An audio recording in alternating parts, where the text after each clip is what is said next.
Artificial intelligence-controlled weapons have been a fixture of science fiction for so long that they've become a cliché. I'll be back. But autonomous weapons are far from imaginary. Systems that can pick and attack targets on their own are already being deployed in the conflicts of today. In 2020, small drones that have the ability to choose their own targets and dive bomb them attacked retreating fighters and supply vehicles of Russian-backed militias fighting the Libyan government. A 2021 United Nations panel reported autonomous drones like Turkey's Kargu 2 hunted down and remotely engaged the rebels.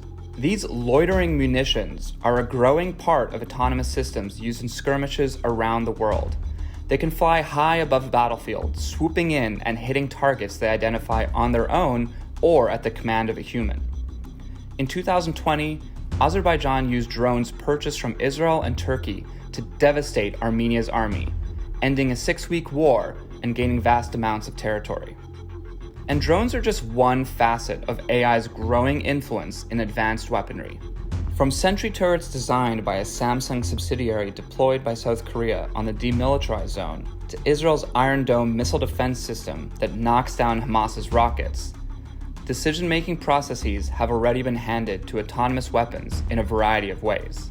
Both South Korea and Israel say the weapon systems are controlled by humans, but they're capable of operating on their own.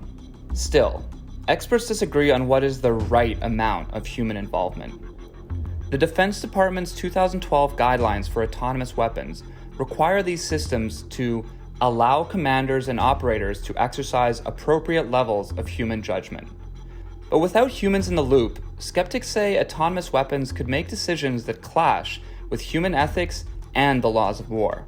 These systems aren't really capable at this point of distinguishing civilian and military targets, which is a basic requirement of international humanitarian law. It becomes much too easy to, create atrocities or war crimes where nobody could be really held accountable, or states couldn't necessarily be held accountable for the actions taken by the machines they deploy.